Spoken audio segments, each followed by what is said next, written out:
Hi guys, this is the advisor and welcome back to my channel. Today I want to discuss the killing of 27-year-old Romario Sterling. He was killed on Thursday, March 14, 2023, just over a week ago, and the incident happened in Pineapple Lane community of Bagwalk, St. Catherine.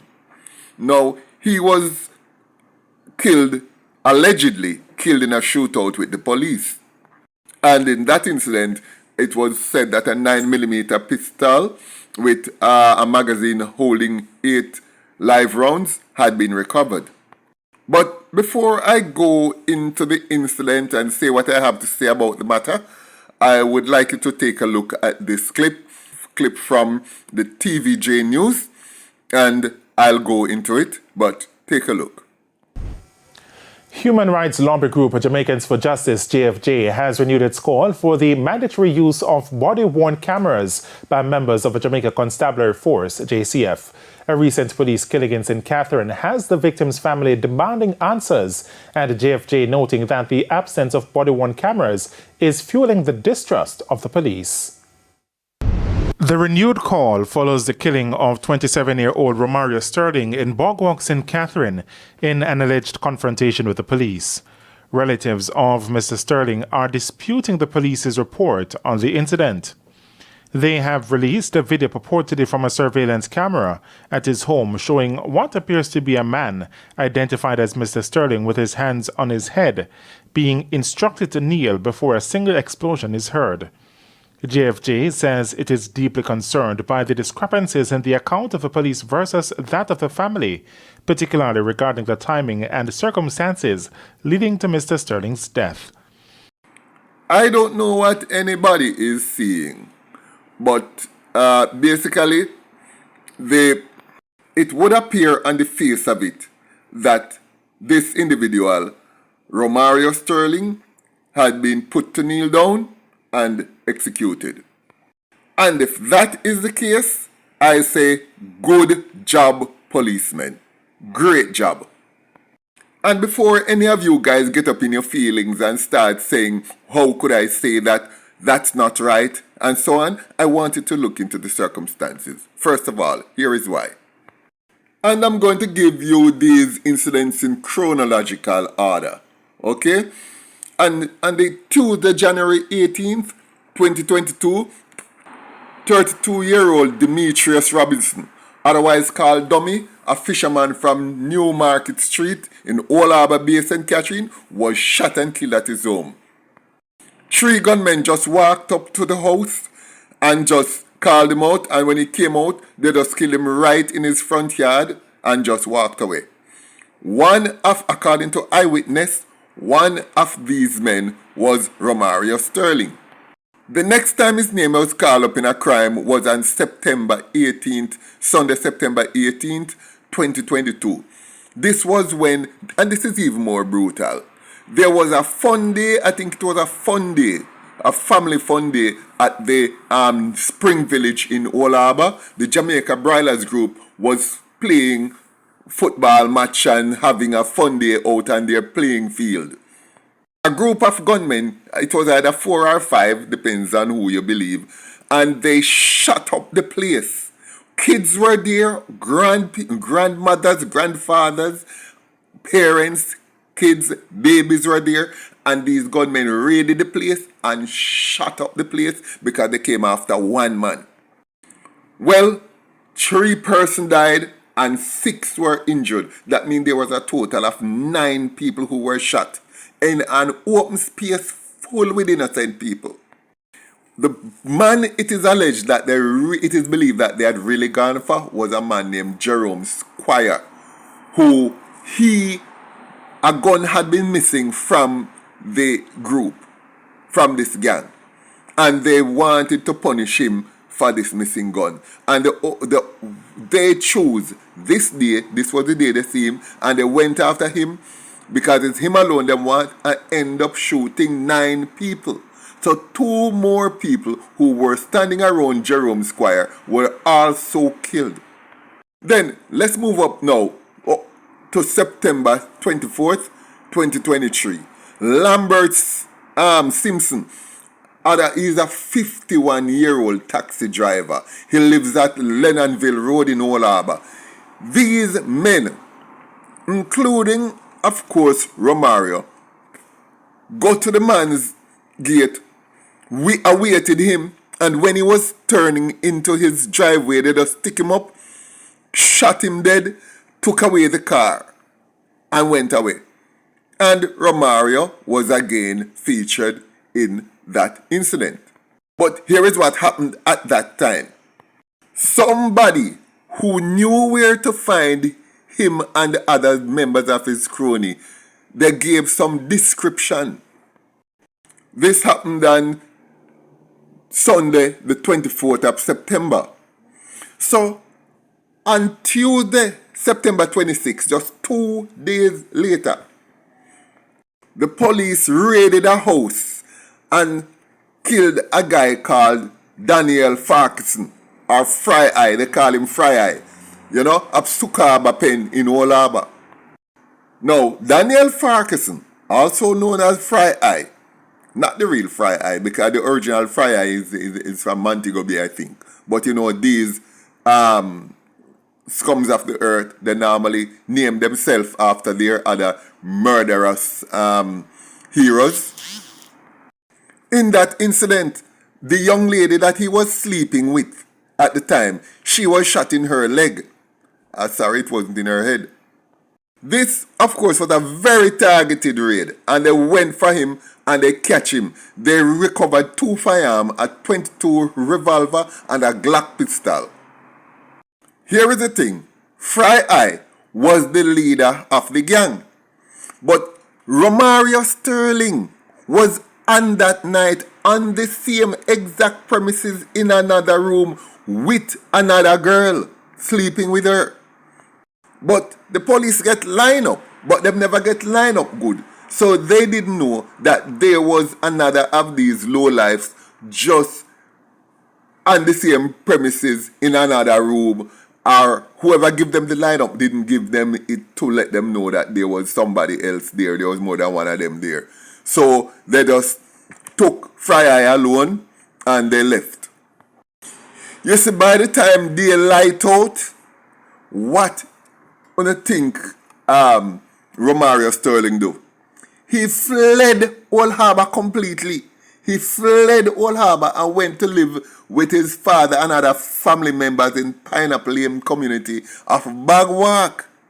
Because he realized that if they came so close to him and took out the leader of his gang, him don't want to stay nowhere near this again from September last year.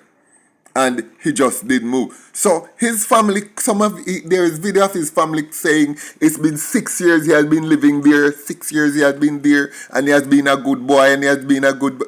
A bullshit? A bullshit? A bullshit? A bullshit?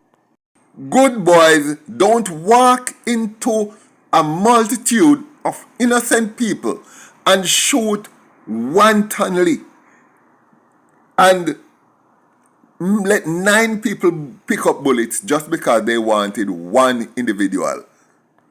Now, my view may be unpopular, but the way I see it, this is the only way I see to deal with individuals like this. As far as I'm concerned, individuals like this are not human beings. The minute you start taking people's life wantonly without any care in the world, you have given up every right to be regarded as a human being. And since you're not human, you're not supposed to be treated as such. And you know what I feel? I feel when he went to live in Bagwalk, he went up there, what's going on with a whole bag of stuff. Because, toxic people never give up toxicity no matter where they are. It's just a part of them. I like demon upon them, duppy upon them. Them can't stop, kill, and rob, and rape, and murder. They just can't stop. So I know he would not have gone down to St. Bagwalk just to be a nice, decent person and change his life around. Anywhere they go, It's a part of them. It's like breathing. Murder and mayhem is just a part of who they are. Can't give it up. So obviously for the police to have sent for him like that and go take him out like that, it's because it was getting to be a total headache. And when you get to be a headache to that level, that is when you see the police act this way. Some people may ask, so what if he was innocent? You can't just have police go around doing that to people. Mistakes can be made. And I agree. Like everything else in life, mistakes can be made. Mistakes will be made. It's part of life. It's part of who we are. It's part of being human. So we can't say because we may make a mistake now and again, it means we must sit back and do nothing. Imagine how many lives have been lost to Romario Sterling's gun in the years that we stood by waiting to not make a mistake. To me, the greatest mistake was to make him walk up and down and remain killing innocent people. And some people may ask, what if it's you? Or what if it's one of your sons? And as a father of 6 boys, I can say that could never be me, 1. And 2, that could never be my son, any of my sons. Well, there is no 100% guarantees in life, but it is so unlikely that I wouldn't think about it, because here is the reason why. Neither me nor my kids put ourselves in a place where that would ever happen to us. Church choir boys do not go on police most wanted list. Church choir boys do not turn up on police blotters. Church choir boys does not get targeted by the police. You know what I fear most for myself and for my sons is this. I fear Romario Sterling. I am more likely to be killed by Romario Sterling than the police. And so is every decent citizen in this country. So the only people who are going to come out in favor of Romario Sterling are the people who have sons like Romario Sterling, or people who are behaving in the same way as Romario Sterling. My position have always been clear, and I don't have any intention of ever changing that position ever. The only thing I see wrong with this incident is the haphazard and stupid way in which these policemen acted. They did it without class, without finesse, without even properly thinking it through. If they had been thinking it through, there is no way that they would have been caught on camera, because the first thing they would have done is not just look around for people who are going to see them, but they would look around for possible cameras. But because this is a ghetto area, they didn't expect to have surveillance cameras to be around. The other mistake that these policemen made is that by taking this order and going after Romario Sterling, them abate up themselves. Here is why. The people who gave these orders came from up top, from the men in khaki clothes. The limped wrist, jellyback, pink jaws men are in the gazetted ranks of the JCF. Policemen, I have something to say to you now, and this is some wise advice. Listen me.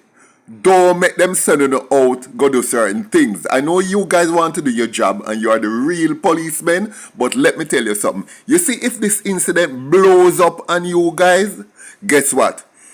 Them same pink dress people, those little weaklings sitting down in the air-conditioned offices who are imitating police officers because they are not real police, because they don't do no real police work. You know what they're gonna do if you guys get in trouble? Them run gone left for no. Guys, do not forget Chucky Brown. Chucky Brown is languishing in prison about 8-9 years now. For what? Them same limp wrist pink draws, jellyback people with a gazetted rank. They sent Chucky Brown to do their dirty work because they were having headaches over it. And the minute Chucky Brown got in trouble, what them do? All of them run left him. They disrupted the man's life to such an extent, and they will do that to the rest of you. Be very careful. Let me tell you something. You see, and I'm talking to you, rank and file policemen now. The people up top who are sending you guys out, they do not really care about you. They do not care about policing. They do not care about crime. You see the smart policemen? You know what the smart policemen in Jamaica are doing now? The one who are not being promoted or who are not being recognized for their extremely great work. They have become so disheartened that they are doing like the senior ranks. What they do is simply go, do their 8 or 10 hours as the case may be, and go home. They don't try to fight crime either because they realize it's not making any sense. So I'm going to tell you guys, you are not doing this for the right people. And I'm sorry to say, some of you love your country and are doing this because you really want to see the crime stops. However, this can get you sent to prison, and the people who send you to do it will not be standing by you. Remember, Collis, Brown, Chucky. The most important advice I can give you guys is, you in the rank and file, look out for your family. Try get yourself a house. Try get yourself paid down at least on a house. Try to do at least 10 years. You're unlikely to be promoted no matter how good you are. It's not like in the days when men like Joe Williams were there and they kill dirty gunman and get promoted.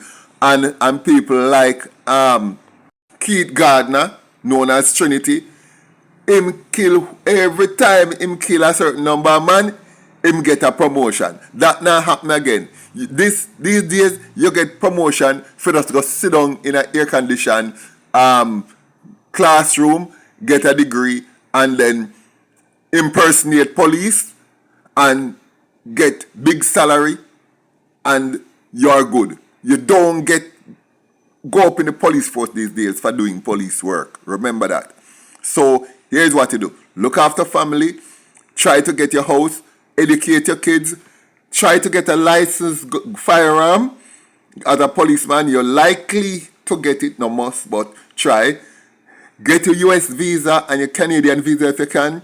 Get a car. Put aside some money and enjoy your life. Do at least 10 years and then scoot overseas if you want to, or try to find a friend, because there's nothing here for you. The only thing in this Jamaica Constabulary Force that who are going to really benefit are the gazetted pink draws people them who are mashing up the Jamaica Constabulary Force. Okay? Take my advice. Anyway, thank you guys for watching. Like, share, leave a comment below, and I look forward to seeing you in my next video.